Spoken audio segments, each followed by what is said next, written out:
আজও নগর ভবনে বিএনপি নেতা ইশরাক সমর্থকদের ব্লকেট কর্মসূচি, শপথ না পড়ানোর নির্দেশ চেয়ে রিটের শুনানি হাইকোর্টে। আমরা ইশরাক ভাই আমরা নগর পিতা হিসেবে দেখতে চাই, ওনার মেয়রটা বহাল রাখা চাই এবং ওনাকে শপথ নেওয়ার অধ্যায় হোক। সংগ্রাম যতদিন পর্যন্ত আমাদের সাকসেসফুল হবে আমরা মাঠে থাকবো। অভিনেত্রী নুসরাত ফারিয়াকে জামিন দিলেন ঢাকার সিএমএম আদালত, নথি পৌঁছালেই কাশিমপুর কারাগার থেকে মুক্তি।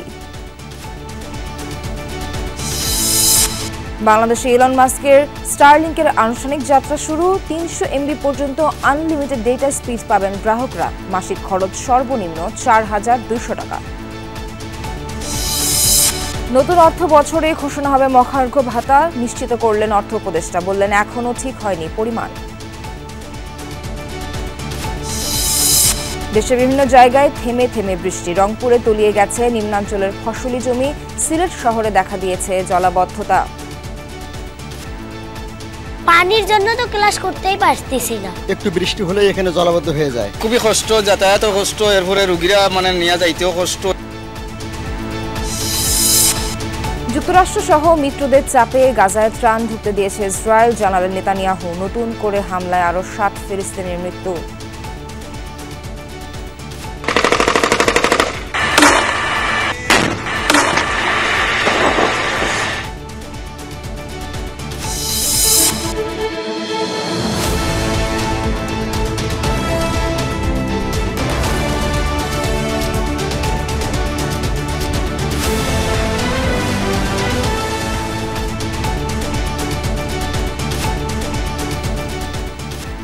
স্বাগত সবাইকে, আমন্ত্রণ দুপুরে বাংলাদেশে। এতক্ষণ শিরোনাম দেখছিলেন, পুরো খবর জানাতে সঙ্গে আছি নাবিলা সোহার। বিএনপি নেতা ইশরাক হোসেনকে ঢাকা দক্ষিণ সিটি কর্পোরেশনের মেয়র হিসেবে শপথ পড়ানোর দাবিতে নগর ভবনের সামনে চলছে ব্লকেট কর্মসূচি। ৬ষ্ঠ দিনের মতো বিক্ষোভ করছেন তার কর্মী সমর্থকরা। সকাল থেকে নগর ভবনের সামনে জড়ো হন নেতাকর্মীরা, সড়ক অবরোধ করে ইশরাক হোসেনকে মেয়র হিসেবে শপথ পড়ানোর দাবিতে স্লোগান দেন তারা।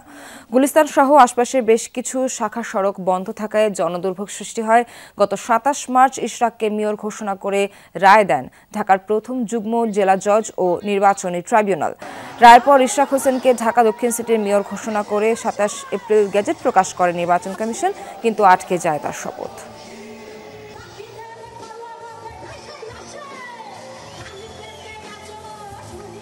তারা বলতেছে আইনের জটিলতা আছে, এই আইনের জটিলতার কারণে তারা শপথ হইতে পারতেছে, কিন্তু আমরা তো আইনের থেকে গেজেট পাস করে আমরা আসছি।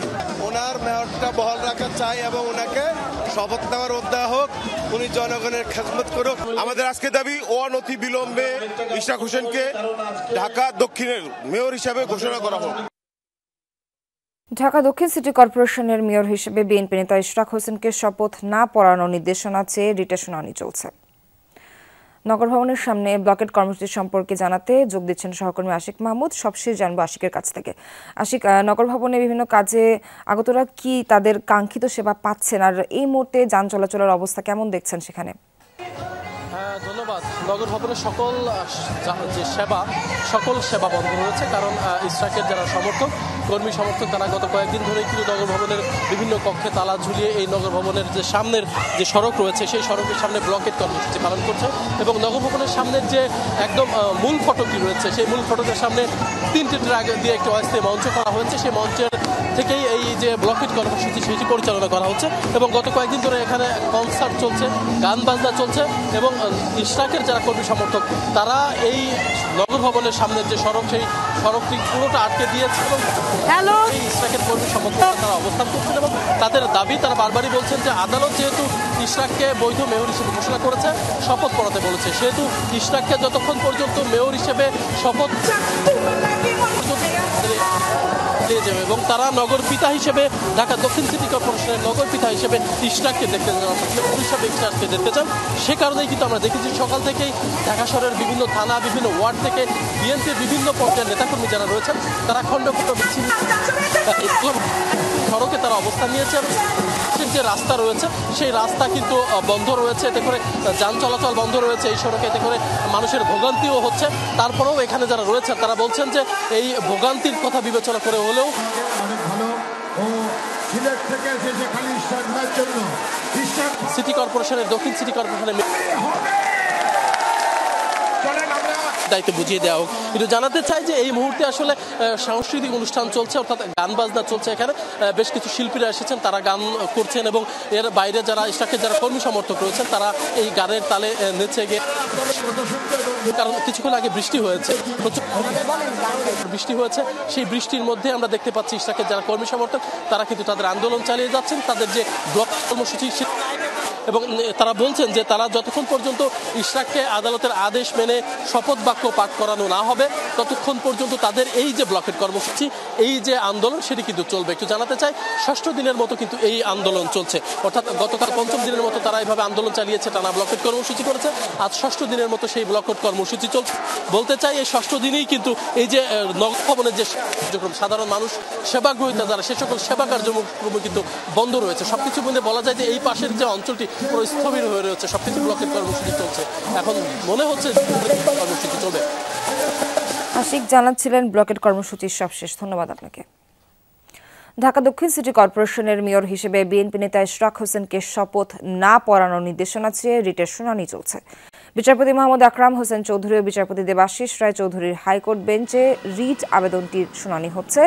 এর আগে গত বুধবার বিএনপি নেতা ইশরাক হোসেনকে ঢাকা দক্ষিণ সিটি কর্পোরেশনের মেয়র হিসেবে শপথ না পড়ানোর নির্দেশনা চেয়ে হাইকোর্টে রিট আবেদন করা হয়। সেই সঙ্গে ইশরাক হোসেনকে মেয়র ঘোষণা করা ঢাকার প্রথম যুগ্ম জেলা জজ ও নির্বাচনী ট্রাইব্যুনালের বিচারকের বিরুদ্ধে শাস্তিমূলক ব্যবস্থা গ্রহণের নির্দেশনাও চাওয়া হয় রিটে।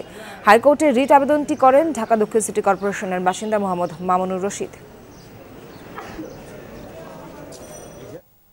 হাইকোর্ট থেকে সবশেষ আপডেট দেওয়ার জন্য আমাদের সঙ্গে যুক্ত আছেন সহকর্মী মাইনুল মারুফ। মাইনুল, রিটের শুনানি কোন পর্যায়ে আছে, এখন কি হচ্ছে সেখানে আমাদেরকে সবশেষ তথ্য দিবেন। সোহার প্রায় 1 ঘন্টা ব্যাপী শুনানি শেষে এই মুহূর্তে কিন্তু বিরতি চলছে, মানে এই মামলার শুনানিতে আপাতত হচ্ছে না, আবার বিকেল 4টার পরে এই মামলার শুনানি শুরু হবে। এবং এই রিট নিয়ে কিন্তু আজ শুরুতেই বলে রাখি, যেই একটি যে সাজা চাওয়া হয়েছিল বিচারকের, বা যে বিচারক এই রায় দিয়েছিল যে ইশরাককে মেয়র ঘোষণা করে, সে বিচারকের সাজার যে রিট, সে রিটটি কিন্তু আজকে প্রত্যাহার করে নেওয়া হয়েছে। আজকে যে শুনানি শুরুতে কিন্তু তিনি বলেন যে তারা এই ধারাটি প্রত্যাহার চান। এবং পরবর্তীতে কিন্তু প্রায় 1 ঘন্টা ধরে কিন্তু শুনানি হয়। এবং শুনানিতে কিন্তু যে রিটের যে আইনজীবীরা তারা কিন্তু এই যে আইনের ব্যত্যয় হয়েছে বলে কিন্তু তারা নানা রকম যুক্তিতর্ক উপস্থাপন করেন। পাশাপাশি তারা বলেন যে সাক্ষ্য গ্রহণ হয়েছে এই মামলায়, সেই সাক্ষ্য গ্রহণ শেষে যে সাক্ষীদের ক্রস এক্সামিন ঠিক মতো হয়নি, এবং এই নিয়ে কিন্তু এতক্ষণ যুক্তিতর্ক চলে। এর পাশাপাশি ইশরাকের পক্ষের যে আইনজীবীরা ছিলেন তারা কিন্তু তুলে ধরেন যিনি এই রিটটি করেছেন তিনি এই রিট করার অধিকার রাখেন কিনা, এই নিয়ে কিন্তু আদালতে প্রশ্ন তোলেন। এবং এই নিয়ে কিন্তু দীর্ঘক্ষণ কিন্তু শুনানি হয়। এবং আদালত পরবর্তীতে যেহেতু আরও অনেকগুলো মামলা আছে, তারা বলেন যে যেহেতু এই মামলায় সময় লাগবে, তাই এই মামলায় আপাতত বলেছেন যে এখন অন্য মামলাগুলো চলবে এবং বিকেল 4টার পর এই মামলার পুনরায় শুনানি শুরু হবে। এবং তখন হয়তো জানা যাবে যে এই মামলার পর কী ফলাফল আসতে চলেছে, ইশরাক শপথ গ্রহণ করতে পারবেন কি পারবেন না। এই যে এই রিট নিয়ে কিন্তু যদি আমরা ফাইনাল ফলাফল জানতে চাই তাহলে হয়তো অপেক্ষা করতে হতে পারে। এর পাশাপাশি যা আজ হয়তো হাইকোর্ট থেকে নির্দেশনা আসতেও পারে, অথবা হাইকোর্ট সময় নিতে পারেন। এই ছিল হাইকোর্ট থেকে আমার কাছে সর্বশেষ। সোহার। মাইনুল, অসংখ্য ধন্যবাদ আপনাকে। অন্তর্বর্তী সরকার গায়ের জোরে ইশরাক হোসেনকে শপথ নিতে দিচ্ছে না বলে অভিযোগ করেছেন বিএনপির সিনিয়র যুগ্ম মহাসচিব রুহুল কবির রিজভী। দুপুরে রাজধানী খিলক্ষেতে আমরা বিএনপি পরিবারের পক্ষ থেকে জুলাই অভ্যুত্থানে আহত স্বেচ্ছাসেবক দলকর্মী রাকিবুল হাসানকে দেখতে গিয়ে কথা বলেন তিনি। রিজভী আহমেদ বলেন, আদালতের রায় থাকার পরও ইশরাককে শপথ নিতে দেয়া হচ্ছে না, প্রকৃত কাজ রেখে অন্য কাজে বেশি মনোযোগী বলে মন্তব্য তার। বলেন, জনগণের প্রতি দায়বদ্ধতা থাকলে সবার আগে নির্বাচনের রোডম্যাপ ঘোষণা করা হতো। অভিযোগ করেন, বিশ্ববিদ্যালয়ের শিক্ষকরা ন্যায্য দাবি নিয়ে যমুনার সামনে গেলে তাদের উপর পুলিশি আক্রমণ করা হয়। সরকারের কর্মকাণ্ড পতিত শেখ হাসিনার সাথে মিলে যায় বলেও মন্তব্য করেন বিএনপির এই সিনিয়র নেতা। তাদের উপর অর্পিত যে দায়িত্ব, সেই দায়িত্ব বাদ দিয়ে তারা অন্য কাজে যাচ্ছেন, অন্য কাজ করছেন। জনগণ 15 বছর যেটি বঞ্চিত হয়েছে একটা অবাধ সুষ্ঠু নির্বাচন, ভোট কেন্দ্রে গিয়ে ভোট দিতে, সেই বঞ্চনা থেকে আজও মুক্তি হয়নি। আজও এই অন্তর্বর্তীকালীন সরকার শেখ হাসিনার মতোই নির্বাচন নিয়ে টালবাহানা করছেন। অভিনেত্রী নুসরাত ফারিয়াকে জামিন দিয়েছেন ঢাকার সিএমএম আদালত। রাষ্ট্রপক্ষের আইনজীবী ওমর ফারুক জানান, জামিনের কাগজ কাশিমপুর কারাগারে পৌঁছালে আজই মুক্তি পাবেন এই চলচ্চিত্রশিল্পী। যমুনা টেলিভিশনকে তিনি ফোনে আরও জানান, ৫,০০০ টাকা বন্ড জমা দিতে হবে, আর পুলিশ রিপোর্ট দাখিল না করা পর্যন্ত জামিন মঞ্জুর করা হয়েছে নুসরাত ফারিয়ার। এর আগে রোববার সকালে থাইল্যান্ড যাওয়ার উদ্দেশ্যে শাহজালাল আন্তর্জাতিক বিমানবন্দরে গেলে ইমিগ্রেশন পুলিশ তাকে আটকে দেয়। পরে তাকে সোপর্দ করা হয় ভাটারা থানায়। এরপর ফারিয়াকে গ্রেফতার দেখিয়ে জিজ্ঞাসাবাদের জন্য নেওয়া হয় মিন্টো রোডের গোয়েন্দা পুলিশ কার্যালয়। সোমবার তাকে কারাগারে পাঠায় আদালত। জামিনের পূর্ণাঙ্গ শুনানি আগামী বৃহস্পতিবার। রাজধানীর ভাটারা থানায় দায়ের হওয়া জুলাই আগস্টের একটি হত্যা চেষ্টা মামলায় গ্রেফতার দেখিয়ে নুসরাতকে সিএমএম আদালতে হাজির করা হয়। রিপোর্ট আসছে, তো ওই পুলিশ রিপোর্টের প্রতিবেদনের উপরে ভিত্তি করে তারা ওই জামিন শুনানি হয়েছে আর কি। আসামি পক্ষ জামিন দরখাস্ত দিচ্ছেন। তো এখন এটার দিকে সিএম আদালত সাহেব শুনছেন, শুনে উনি ওই রিপোর্টের উপর ভিত্তি করে উনি জামিন মঞ্জুর করছেন। এ বিষয়ে সবশেষ কি হলো তা জানাতে কাশিমপুর কারাগার থেকে যুক্ত হচ্ছেন সহকর্মী পলাশ প্রধান। পলাশ, জামিনের কাগজ কি ইতোমধ্যে জেল গেটে পৌঁছেছে? কখন নাগাদ নুসরাত বের হয়ে আসতে পারেন, কি জানতে পারলেন? সোহাগ, কিছুক্ষণ আগে মূলত চিত্রনায়িকা ফারিয়ার মার সাথে আমরা কথা হয়েছে। তিনি এখনো রাস্তায় রয়েছে, আসতে একটু সময় লাগবে, এবং জেল কারাগার জেল সুপার যিনি রয়েছে তার সাথে কথা বলেছি।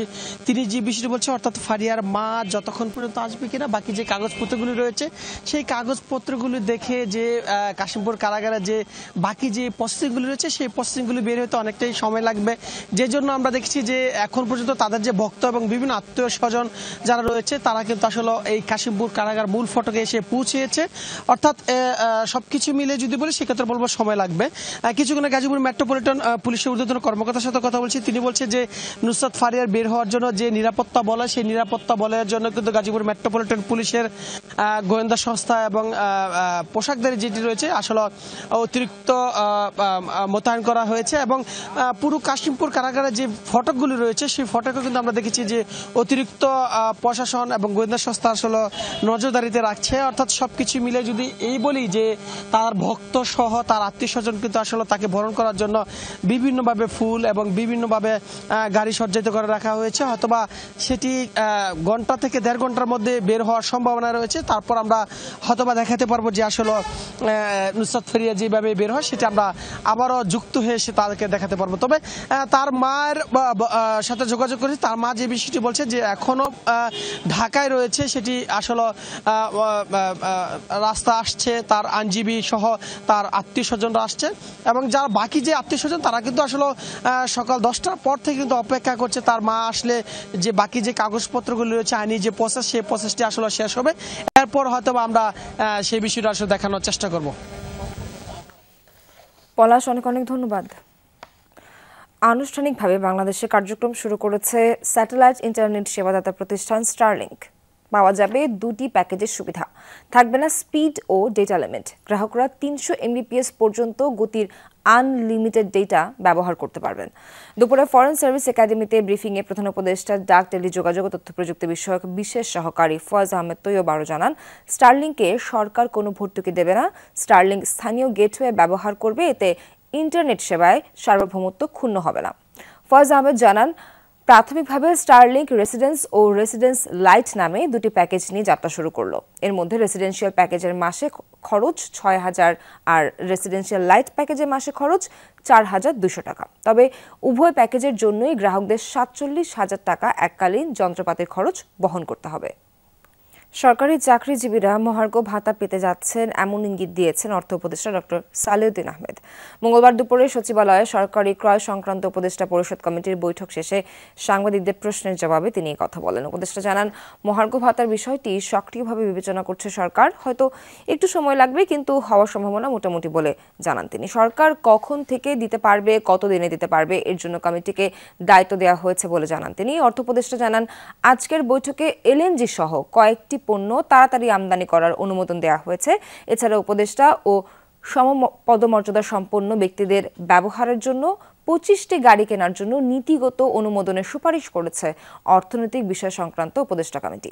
এনবিআর বিলুপ্ত করা এবং স্থলবন্দর দিয়ে ভারত বিভিন্ন পণ্য আমদানি নিষিদ্ধ করার বিষয়টি নিয়ে শিগগিরই আলোচনা করে এ ব্যাপারে নির্দেশনা দেওয়া হবে বলে জানান অর্থ উপদেষ্টা। মহানগরতা আমরা অ্যাক্টিভলি কনসিডার করছি, এটা নিয়ে আমি কনসিডার করছি, এটা কমিটিকে দায়িত্ব দিয়েছে, আমি ওরা ওয়ার্কআউট করলে আমার কাছে দেবে, হওয়ার চান্স মোটামুটি, কিন্তু হয়তো একটু সময় লাগবে। আমি বাজেটের ওয়ার্কআউট করে দেখি কখন থেকে দিতে পারবো, কত দিতে পারবো। আওয়ামী লীগকে ফ্যাসিস্ট হতে দীর্ঘ 16 বছর ধরে সহায়তা করেছে সিভিল ও পুলিশ প্রশাসনের কিছু কর্মকর্তা। এমন অভিযোগে 44 জন কর্মকর্তার নামের একটি তালিকা প্রকাশ করেছে জুলাই ঐক্য। সকালে জাতীয় প্রেস ক্লাবে আয়োজিত সরকারি বিভিন্ন প্রতিষ্ঠানে ফ্যাসিস্ট দোসরদের তালিকা প্রকাশ অনুষ্ঠানে সংগঠনটির নেতারা বলেন, জুলাই অভ্যুত্থানের পরও তারা প্রশাসনের বহাল তবিয়তে কাজ করছে, যা জাতির জন্য দুঃখজনক। প্রশাসনিক কর্মকর্তারা আওয়ামী লীগের কট্টর সমর্থক হয়ে কাজ করেছিল। জুলাই ঐক্যের নেতারা অভিযোগ করেন, ফ্যাসিস্টদের বিরুদ্ধে যেসব মামলা হয়েছে তার সঠিক তদন্ত হচ্ছে না। অন্যদিকে জুলাই অভ্যুত্থানে যারা আন্দোলন করেছে এখন তাদের এবং পরিবারের সদস্যদের মামলা তুলে নিতে হুমকি ও হয়রানি করা হচ্ছে বলে অভিযোগ করেন তারা। এ সময় দোসরমুক্ত দেশ করতে 7 দফা দাবি জানানো হয়। 31 মের মধ্যে দাবি পূরণ না হলে সচিবালয় ঘেরাও কর্মসূচি ঘোষণা করা হয়েছে। গণপ্রজাতন্ত্রী বাংলাদেশ সরকারকে আহ্বান জানাচ্ছি যে অনতি বিলম্বে এই সমস্ত স্বৈরাচারের দোসর যারা সচিবালয়ে কর্মরত যারা ব্যক্তিবর্গ রয়েছে তাদেরকে অমূল্যে যাতে তাদেরকে এখান থেকে সরিয়ে দেওয়া হয়। অন্যথায় জুলাই বিপ্লবের যে স্পিরিট, সেই স্পিরিট থাকবে না। অলরেডি বিভক্তি তৈরি হয়েছে, সামনে আরো বিভক্তি তৈরি হবে। শুধুমাত্র ম্যাজিস্ট্রেট বা সচিবালয় নয়, আরো যতগুলো জায়গা আছে প্রশাসন থেকে শুরু করে সাংস্কৃতিক বিভিন্ন অঙ্গন, সবগুলো জায়গায় আমরা জুলাই ঐক্যের পক্ষ থেকে এই কাজগুলো চলমান প্রসেসে রাখবো। ইশরাক হোসেনের মেয়র হওয়া না হওয়ার বিষয়টি নিয়ে আদালতে বিচারাধীন থাকায় আইনি জটিলতা রয়েছে, তাই এই বিষয়ে তাকে অবাঞ্ছিত ঘোষণা বা দোষারোপ করা সমীচীন হবে না বলে মন্তব্য করেছেন স্থানীয় সরকার মন্ত্রণালয়ের উপদেষ্টা আসিফ মাহমুদ সজীব ভূঁইয়া। সাভারে যুব সমাবেশে যোগদান শেষে সাংবাদিকদের এমনটা বলেন তিনি। আইনি জটিলতা আছে এবং এখানে আদালতে বিচারাধীন বিষয় আছে। এখানে আমাকে ব্যক্তিগতভাবে আক্রমণ করে তো আসলে লাভ নেই। আদালতের যে আইনি লড়াই সেটা লড়তে হবে এবং যে জটিলতাগুলো আছে সেই সংক্রান্ত আমরা আইন মন্ত্রণালয়ের মতামত চেয়েছি। আইন মন্ত্রণালয় যেহেতু এক্ষেত্রে বিশেষজ্ঞ, তাদের মতামতের ভিত্তিতে হয়তো আমরা একটা সিদ্ধান্তে পৌঁছাতে পারবো। দেশের বিভিন্ন স্থানে থেমে থেমে বৃষ্টি হচ্ছে। কয়েক জেলার নিম্নাঞ্চলে দেখা দিয়েছে জলাবদ্ধতা, বাড়ছে নদ-নদীর পানিও। সিলেটের সকাল থেকে ঝরছে বৃষ্টি। আবহাওয়া অধিদপ্তর বলছে সকাল 6টা থেকে 9টা পর্যন্ত 3 ঘন্টায় 100 মিলিমিটার বৃষ্টিপাত রেকর্ড করা হয়েছে। বৃষ্টিতে নগরের মেডিকেল রোড, কাজলশাহ, বাগবাড়ি, নতুন বাজার, মেজরটিলা, বালুচর সহ বিভিন্ন সড়কে পানি জমেছে। পানি ঢুকেছে বাসাবাড়িতেও, এতে ভোগান্তি পোহাতে হচ্ছে বাসিন্দাদের। রংপুরের সকাল থেকে থেমে থেমে বৃষ্টি হচ্ছে। নগরীর কামারপাড়া, দেওডোবা, খলিফাপাড়া, মুলাটল সহ বিভিন্ন এলাকায় দেখা দিয়েছে জলাবদ্ধতা। শিক্ষা প্রতিষ্ঠানেও পানি উঠেছে। শ্যামাসুন্দরী খাল ভরাট হয়ে যাওয়ায় অনেক এলাকায় জলাবদ্ধতায় ভোগান্তি পোহাতে হচ্ছে বাসিন্দাদের। এছাড়া তিস্তা, ধরলা, দুধকুমার সহ অন্যান্য নদ নদীর পানি বাড়ছে। চরাঞ্চল এবং নিম্নাঞ্চলের অনেক ফসলি জমি তলিয়ে গেছে। বাদাম, ভুট্টা, বোরো ধান ঘরে তোলা নিয়ে বিপাকে পড়েছেন কৃষক। ড্রেনেজের কারণে মনে করেন যে জাম লাগার কারণে মনে করেন যে পানিটা স্টক হয়ে যায় গিয়া। স্কুলে এসে দেখতেছি পানি, স্কুলের আমাদের রুমের ভিতরেও তো পানি ভর্তি হয়ে গেছে। একটু বৃষ্টি হলে এখানে জলাবদ্ধ হয়ে যায়, তখন আমরা এখানকার এলাকাবাসী আমরা অনেক খুবই সমস্যায় পড়ি। বৃষ্টির কারণে রংপুরে এখন কি অবস্থা জানতে যুক্ত হচ্ছে সহকর্মী সরকার মাজহারুল মান্নানের সাথে। মাজহার, এখনও কি বৃষ্টি অব্যাহত আছে? কোন কোন এলাকায় জলাবদ্ধতা বেশি হয়েছে এবং সেসব এলাকায় পরিস্থিতি এখন কেমন দেখছেন? সোহার, এই মুহূর্তে বৃষ্টিপাত নেই। আমরা কিছুক্ষণ আগে কথা বলেছিলাম রংপুরের আবহাওয়া অফিসার ইনচার্জ জনাব মোস্তাফিজুর রহমানের সাথে। তিনি যে তথ্যটি দিয়েছেন যে এই গতকাল থেকে অর্থাৎ গত 48 ঘন্টায় রংপুরে 245 মিলিমিটারও বেশি বৃষ্টিপাত হয়েছে এবং বৃষ্টিপাতের কারণে যে পরিস্থিতিটি আপনাকে তৈরি হয়েছে আমি যদি আপনাকে একটুখানি দেখাতে পারি। এটি হচ্ছে রংপুর মহানগরীর কামারপাড়ার দক্ষিণ কামারপাড়া এলাকা। আপনি দেখবেন যে এর আমার কাছে হাঁটুর কাছাকাছি পানি কিন্তু হয়ে গেছে এবং এই কামারপাড়া, বাবু বাবুখা, মাস্টারপাড়া, আবহাওয়া অফিসের ভেতরেও আমরা কিছুক্ষণ আগে পানি দেখে এসেছি, প্রায় হাঁটু পানি। খোদ আবহাওয়া অফিসেই কিন্তু হাঁটু পানি আমরা দেখে এসেছি এবং এই সব মানুষ ভোগান্তিতে পড়েছেন। এবং কিছুক্ষণ আগে যখন আমরা যে আবহাওয়া অফিস থেকে শুরু করে একেবারে বাবুখার যে রাস্তাটি আছে, এই পুরো সড়কটি এখন কিন্তু হাঁটু পানির মধ্যে আছে এবং তারা যেটা বলবার চেষ্টা করছেন যে এখানে যে ড্রেনেজ সিস্টেমটি আছে, এই ড্রেনেজ সিস্টেমটি পুরো বিকল হয়ে গেছে। কারণ ড্রেনেজ সিস্টেমের রাস্তা উঁচু কিন্তু ড্রেনটা নিচু হওয়ার কারণে এই পরিস্থিতি তৈরি হয়েছে এবং কোথাও পানি যাচ্ছে না। আর আপনি জানেন যে রংপুর মহানগরীর যে লাইফ লাইন, যে শ্যামাসুন্দরী খাল বলা হয়, সেই শ্যামাসুন্দরী খালের সাথে যে সংযোগ, যে সড়কগুলো সংযোগ, যে ড্রেনগুলো আছে, সেগুলো কিন্তু কোনোভাবে পরিষ্কার করা হয়নি এবং কোনো ড্রেনেই পরিষ্কার করা হচ্ছে না রংপুর সিটি কর্পোরেশনের পক্ষ থেকে। সে কারণে এই জটিল পরিস্থিতি তৈরি হয়েছে। আমরা একটুখানি এখানে একজন ভুক্তভোগীর কাছে শুনতে চাই, কি অবস্থা আপনাদের? আমাদের অবস্থা খুবই খারাপ। আমি কোনো বাস করতে পারতেছি না, রান্না বান্না করবে পাইতেছি না, আমি খাইতে না খাইয়ে আসি না, খাইতে পারতেছি না। কয়দিন থেকে এই পানি? এই যে পানি এক সপ্তাহ হয়ে গেল, 7 দিনের মধ্যেই পানি হয়ে গেছে। খুব পানি, ঘরে দরজায় খুব পানি, রান্না করতে পারতেছি না, খাইতে পারতেছি না। এটা গেল যে সাধারণ একেবারে ধরেন যারা মানে মানুষ বসবাস করেন। আমরা দেখেছি যেখানে বিল্ডিং বাড়িগুলো আছে 4 তলা 5 তলা 10 তলা, সেই সব বাড়িগুলোর মধ্যে কিন্তু নিচের দিকে পানি উঠে গেছে। অর্থাৎ তারা যেটা বলবার চেষ্টা করছেন এবং এই কামারপাড়া থেকে এবং বাবুখা এলাকা, যে এই জায়গাটিতে অতি দ্রুত, অর্থাৎ এক্ষুনি তারা চাইছেন যে ড্রেনগুলো পরিষ্কার করা না হলে এই যে বাড়তি এটি, এবং আবহাওয়া অফিস যেটি বলছে যে 23 তারিখ পর্যন্ত থেমে থেমে রাতের বেলা বেশি বৃষ্টি হতে পারে, তাহলে আরো ভোগান্তি বাড়বে। সোহার, মাঝার অনেক অনেক ধন্যবাদ আপনাকে। বাংলাদেশি কয়েকটি পণ্য আমদানিতে ভারতের নিষেধাজ্ঞার বিরূপ প্রভাব স্থলবন্দরগুলোয় কমেছে নিষেধাজ্ঞার বাইরে থাকা অন্য পণ্যবাহী ট্রাকের চলাচল। এতে রাজস্ব আদায় কমে গেছে কর্মহীন শ্রমিক ও ব্যবসায়ীরা। দুদেশকে আলোচনার মাধ্যমে সমস্যা সমাধানের তাগিদ তাদের। বেনাপোল দেশের সবচেয়ে বড় স্থলবন্দর। এই বন্দরটি দিয়ে প্রতিদিন গড়ে 200 থেকে 250 পণ্যবাহী ট্রাক যায় পেট্রাপোলে।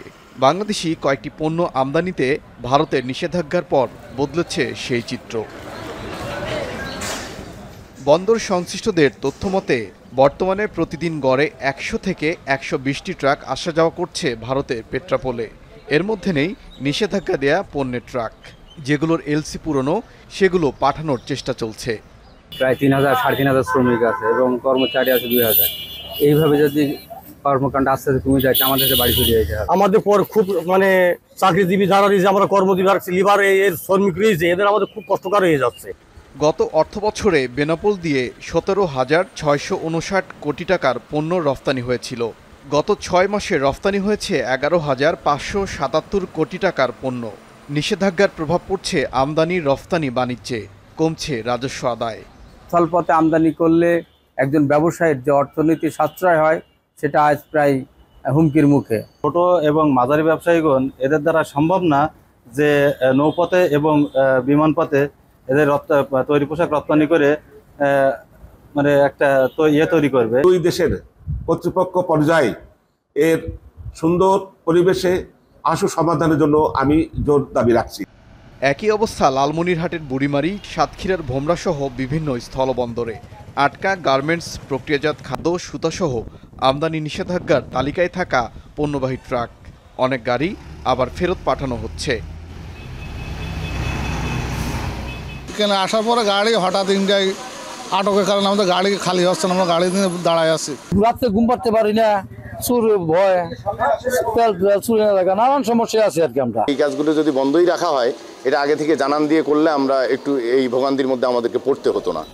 গত 17 মে থেকে স্থলবন্দর দিয়ে বাংলাদেশি পোশাক, খাদ্যপণ্য, ফার্নিচার সহ বেশ কিছু পণ্য আমদানিতে নিষেধাজ্ঞা দিয়েছে ভারত।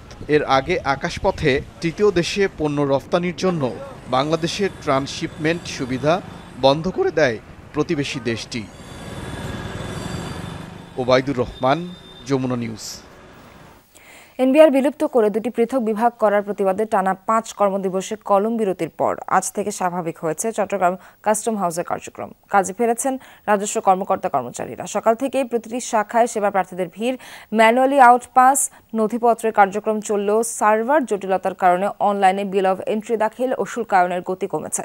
ফলে কর্মকর্তা কর্মচারীরা সক্রিয় হলেও কাজের চাপ সামাল দিতে হিমশিম খেতে হচ্ছে তাদের। দীর্ঘ সময় অপেক্ষায় থাকতে দেখা যায় সিএনএফ এজেন্টদের। দ্রুত সমস্যা সমাধানের দাবি জানান সেবা প্রার্থীরা। গতকাল থেকে আমরা কলম বিরতি উদ্যোগ করার কারণে আজকে আমরা সকাল থেকে মোটামুটি কাজে নিয়মিত আসতেছি। সবকিছু অনলাইন ভিত্তিক। আমাদের যে ডিএফ ব্যাটের টাকাটা রাজস্ব পায় সরকার, ওটা কিন্তু অনলাইনের উপর নির্ভর করে। শুল্কায়ন বিলম্বিত হচ্ছে, রাজস্ব আদায় হানি হচ্ছে সার্ভারের কারণে, যার কারণে আপনার আমদানিকারকরা সমস্যায় পড়তেছে। হযরত শাহজালাল আন্তর্জাতিক বিমানবন্দর থেকে উড্ডয়নের কিছুক্ষণ পরই টার্কিশ এয়ারলাইন্সের একটি বিমানের ইঞ্জিনে আগুন ধরে যায়। পাইলট দ্রুত সিদ্ধান্ত নিয়ে বিমানটি জরুরি অবতরণ করান।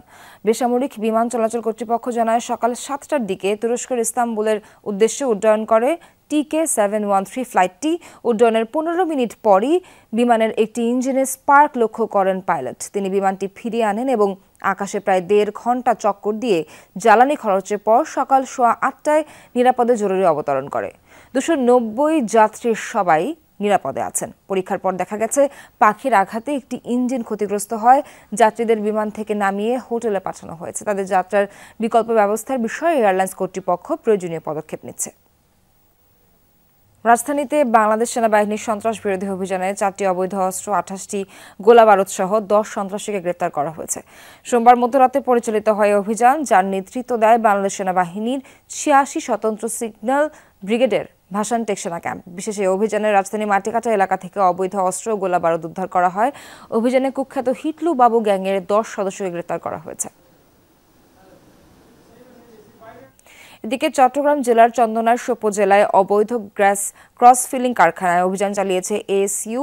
গোপন সংবাদের ভিত্তিতে ক্যাপ্টেন ইফতেসাম জাওয়াদ দিয়াব এই অভিযান পরিচালনা করেন। অভিযানে গ্যাস ভর্তি 720টি সিলিন্ডার এবং খালি বোতল, 1টি হাওয়া মেশিন, 2টি মিনি ট্রাক এবং অবৈধ কাজে ব্যবহৃত বিভিন্ন যন্ত্রপাতি জব্দ করা হয়। জব্দকৃত মালামাল ইসিল্যান্ড অফিসে জমা দেওয়া হয়েছে।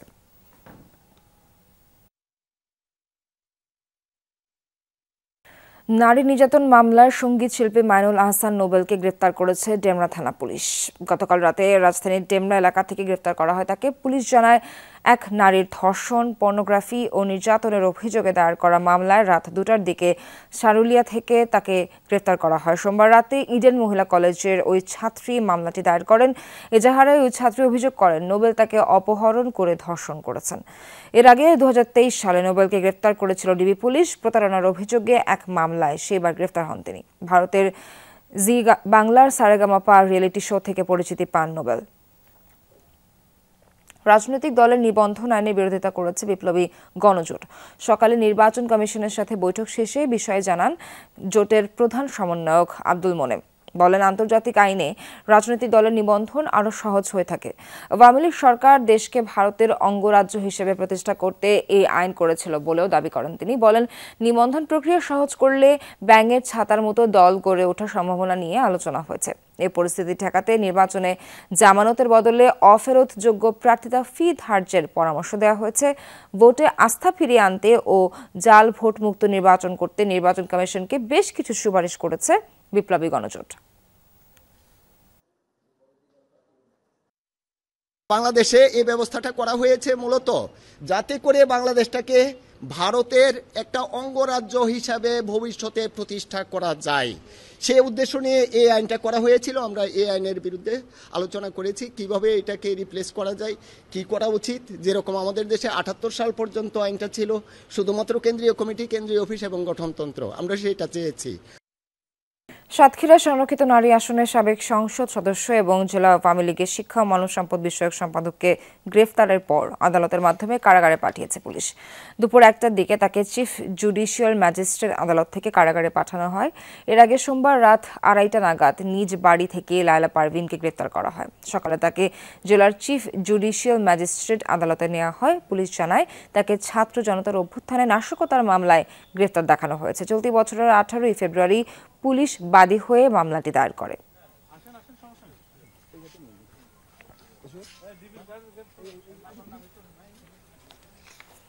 সিরাজগঞ্জের শাহজাদপুরে আধিপত্য বিস্তারকে কেন্দ্র করে 2 গ্রামবাসীর সংঘর্ষে প্রাণ গেছে একজনের, আহত হয়েছেন অন্তত 10 জন। সকালে উপজেলার রূপবাটি ইউনিয়নের কুলিয়ারচর ও বাঘধনইল গ্রামের এই ঘটনা ঘটে। পুলিশ জানায়, আধিপত্য বিস্তারকে কেন্দ্র করে কুলিয়ারচর গ্রামের আজম প্রামাণিক ও বাঘধনইল গ্রামের লিয়াকত হোসেনের মধ্যে বিরোধ চলছে। আজম স্থানীয় ওয়ার্ড বিএনপি সভাপতি ও লিয়াকত ইউনিয়ন বিএনপির সাংগঠনিক সম্পাদক। আজ সকালে ধান কাটা নিয়ে দুপক্ষের লোকজনের মধ্যে বাগবিতণ্ডা হয়, এক পর্যায়ে বাধে সংঘর্ষ। এতে মারা যান নজরুল ইসলাম নামের এক কৃষক। আহতদের বিভিন্ন হাসপাতালে নেওয়া হয়েছে। আধিপত্য বিস্তার নিয়ে গত 2 মাস ধরে প্রায় সংঘর্ষে জড়াচ্ছে দুপক্ষ। জড়িতদের বিরুদ্ধে ব্যবস্থা নেওয়ার কথা জানিয়েছে পুলিশ। গাজায় ইসরায়েলি বাহিনীর বর্বরতা চলছে। আইডিএফ এর চলমান অপারেশন গিডিয়ান্স চ্যারিয়েটে মধ্যরাত থেকে প্রাণহানির শিকার আরও কমপক্ষে 60 জন। গাজার স্বাস্থ্য অধিদপ্তর জানিয়েছে, নিহতদের অর্ধেকের বেশি নারী ও শিশু। হামলা থেকে বাদ পড়েনি উত্তর, মধ্য ও দক্ষিণ কোনো অঞ্চল। মূল টার্গেট শরণার্থী শিবির সহ জনবহুল এলাকাগুলো। উত্তর গাজায় বোমা বর্ষণে প্রাণ হারিয়েছে কমপক্ষে 22 জন। দের আল বালায় ভয়াবহ হামলায় নিহত হয়েছে আরও 13 ফিলিস্তিনি। নুসেরাত শরণার্থী শিবিরেও চালিয়েছে আগ্রাসন, প্রাণ গেছে 15 জনের। আইডিএফ এর আগ্রাসনে বিপর্যস্ত খান ইউনিসও 2টি পৃথক হামলায় মারা গেছে অন্তত 10 ফিলিস্তিনি।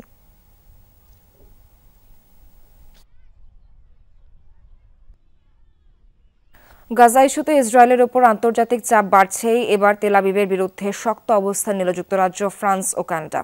উপত্যকায় সামরিক অভিযান অবিলম্বে বন্ধ না করলে তেল আবিবকে নিষেধাজ্ঞার হুঁশিয়ারি দিয়েছে প্রভাবশালী দেশ 3টি। আন্তর্জাতিক প্রতিযোগিতা থেকে ইসরায়েলকে বয়কটের দাবি জানিয়েছে স্পেন। গাজায় প্রয়োজনীয় ত্রাণ প্রবেশের দাবিতে একযোগে বিবৃতি দিয়েছে 22 ইউরোপীয় দেশ। অপারেশন গিডিয়ন্স চ্যারিয়টসের নামে শুক্রবার থেকে গাজায় নতুন উদ্যমে নৃশংসতা শুরু করেছে ইসরায়েল। আরও উদ্ধত, আরও আগ্রাসী রূপে তাণ্ডব চালাচ্ছে নেতানিয়াহু বাহিনী। মাত্র 4 দিনেই প্রায় 600 ফিলিস্তিনির প্রাণ কেড়ে নিয়েছে নির্মম এই অভিযান। বিশ্বজুড়ে যখন সমালোচনার ঝড় চলছে, তখন ইসরায়েলের বিরুদ্ধে শক্ত অবস্থান নিল প্রভাবশালী 3 দেশ, যুক্তরাজ্য, ফ্রান্স ও কানাডা। নেতানিয়াহু প্রশাসনের কর্মকাণ্ডকে জঘন্য আখ্যা দিয়ে তেল আবিবের পাশে না দাঁড়ানোর ঘোষণা দিয়েছে তারা। অবিলম্বে চলমান সামরিক অভিযান বন্ধ না করলে নিষেধাজ্ঞার হুঁশিয়ারিও দিয়েছে। এই পদক্ষেপকে স্বাগত জানিয়েছে হামাস। প্রায় 80 দিন অভুক্ত রাখার পর সোমবার উপত্যকায় সীমিত পরিসরে ত্রাণ প্রবেশের অনুমতি দিয়েছে ইসরায়েল, যা 24 লাখ অনাহারী গাজাবাসীর জন্য অপ্রতুল। তাই ত্রাণ সংক্রান্ত বিধিনিষেধ দ্রুত তুলে নেওয়ার তাগিদ লন্ডন, প্যারিস, অটোয়ার। এদিকে গাজায় আগ্রাসনের জেরে ইউরোভিশন সহ ইউরোপের বিভিন্ন আন্তর্জাতিক আয়োজন থেকে ইসরায়েলকে বাদ দেওয়ার দাবি জানিয়েছে স্পেন। 3 বছর আগে রাশিয়া যখন ইউক্রেন আক্রমণ করে, তখন তাদের সকল আন্তর্জাতিক প্রতিযোগিতা থেকে বাদ দেওয়া হয়। ইসরায়েলের বেলায়ও তা করা উচিত। দ্বিমুখী নীতি মানতে পারবো না, সংস্কৃতির ক্ষেত্রেও না। ফিলিস্তিনিদের প্রতি সংহতি প্রকাশ করছি। ফ্রান্স, স্পেন সহ গাজা ইস্যুতে ফিলিস্তিনিদের পক্ষে আওয়াজ তুলেছে ইউরোপের মোট 22টি দেশ। উপত্যকায় প্রয়োজনীয় ত্রাণের পূর্ণ সরবরাহের দাবিতে বিবৃতি দিয়েছে দেশগুলো। অনিক রহমান, যমুনা নিউজ। গাজায় ফিলিস্তিনি স্বাধীনতাকামীদের সাথে আইডিএফ সেনাদের তীব্র লড়াইয়ের কথা স্বীকার করলেন ইসরায়েলের প্রধানমন্ত্রী বেনিয়ামিন নেতানিয়াহু। হামাসের প্রতিরোধ সত্ত্বেও পুরো গাজা দখলের ঘোষণা দিয়েছেন তিনি। গাজায় সীমিত পরিসরে ত্রাণ প্রবেশ ইস্যুতে স্বীকার করলেন বন্ধু রাষ্ট্রের চাপে বাধ্য হয়েছেন পিছু হটতে। আবারও অজানার পথে যাত্রা। খান ইউনিসে ইসরায়েলি হামলা আরেক দফা জোরদার। প্রাণ বাঁচাতে নিরাপদ আশ্রয়ের খোঁজে ছুটছে বিপর্যস্ত ফিলিস্তিনিরা। নির্বিচার বোমা হামলার ক্ষুধার্তদের হাহাকার। গাজার এমন পরিস্থিতিকে অনেকেই তুলনা করছেন ভিয়েতনাম যুদ্ধের সাথে। এ অবস্থায় মিত্ররাই যে সমর্থন তুলে নিয়েছে, সেটি স্বীকার করেছেন ইসরায়েলি প্রধানমন্ত্রী বেনিয়ামিন নেতানিয়াহু।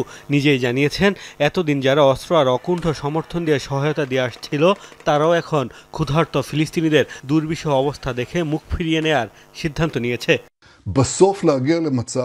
যারা বছরের পর বছর ধরে ইসরায়েলকে কোনো শর্ত ছাড়াই সমর্থন দিয়ে আসছিল, তারাই এখন এসে বলছে হামাসের বিরুদ্ধে বিজয় অর্জনে অস্ত্রসহ সব সহায়তা দিয়েছে, নিরাপত্তা পরিষদে সুরক্ষা দিয়েছে, কিন্তু ক্ষুধার্ত ফিলিস্তিনিদের ছবি দেখে মেনে নিতে পারছে না, আমাদের আর সমর্থন দিতে পারবে না। মিত্রদের সাথে মনোমালিন্য হলেও পুরো গাজা দখলের পরিকল্পনায় অটল নেতানিয়াহু। যদিও তিনি অকপটে স্বীকার করেছেন, ফিলিস্তিনি স্বাধীনতাকামীদের প্রতিরোধের কারণে উপত্যকায় তীব্র লড়াইয়ের মুখে পড়েছে তার সেনারা। গাজায় প্রচণ্ড লড়াই চলছে, এর মধ্যে আমরা এগিয়ে যাচ্ছি, উপত্যকার সমস্ত অংশের নিয়ন্ত্রণ নিতে যাচ্ছি। হামাস যাতে মানবিক সহায়তা লুট করতে না পারে তার নিশ্চিতের জন্যই গোটা গাজার নিয়ন্ত্রণ নিতে হবে। এটাই আমাদের যুদ্ধ ও বিজয় পরিকল্পনা। অনেক পশ্চিমা দেশই গাজায় আগ্রাসনে ইসরায়েলকে সহায়তা দিয়ে আসছে, তবে ঐতিহাসিকভাবে তাদের পরম মিত্র যুক্তরাষ্ট্রের ভূমিকা সবাইকে ছাড়িয়ে গেছে। বন্ধু রাষ্ট্রগুলোর মধ্যে কারা ইসরায়েলের ওপর থেকে সমর্থন তুলে নেয়ার হুমকি দিয়েছে তা প্রকাশ করেননি নেতানিয়াহু। মোস্তফা মাহমুদ, যমুনা নিউজ। মারা যায়নি মোহাম্মদ সিনওয়ার, এমন দাবি করেছে ফিলিস্তিনি স্বাধীনতাকামী সংগঠন হামাস। গোষ্ঠীটির শীর্ষ নেতা ওসামা হামদানের বরাতে এই তথ্য প্রকাশ করেছে ইরানি গণমাধ্যম তেহরান টাইমস। দাবি, মোহাম্মদ সিনওয়ারকে হত্যার লক্ষ্যে ইসরায়েল গাজায় বর্বরতা চালালেও তাদের অভিযান ব্যর্থ হয়েছে। জানান, এখনও হামাসের সামরিক শাখার এই প্রধান দখলদার বাহিনীর বিরুদ্ধে লড়াই করছেন। এর আগে সৌদি আরব ভিত্তিক সম্প্রচার মাধ্যম আল হাদাথ জানায়, গাজা টানেল থেকে উদ্ধার করা হয়েছে মোহাম্মদ সিনওয়ারের মরদেহ। ইসরায়েলের পররাষ্ট্রমন্ত্রী দাবি করেছেন সিনওয়ারের মৃত্যুর জোরালো ইঙ্গিত পাওয়া গেছে। এখানে শেষ করছি দুপুরে বাংলাদেশের আজকের আয়োজন। এতক্ষণ যারা সঙ্গে ছিলেন সবাইকে ধন্যবাদ।